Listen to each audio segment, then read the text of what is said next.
நீதியுள்ள தலைமுறையில் தாவீதுக்கு நான் அப்போது தோன்ற தேவனுக்கு ஆராதனை, மகத்துவ ராஜனுக்கு ஆராதனை, சர்வவல்ல தேவனுக்கு ஆராதனை, எங்கள் ஆராதனை, எங்கள் ஆராதனை.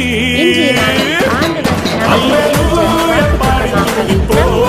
எதிர்காலம்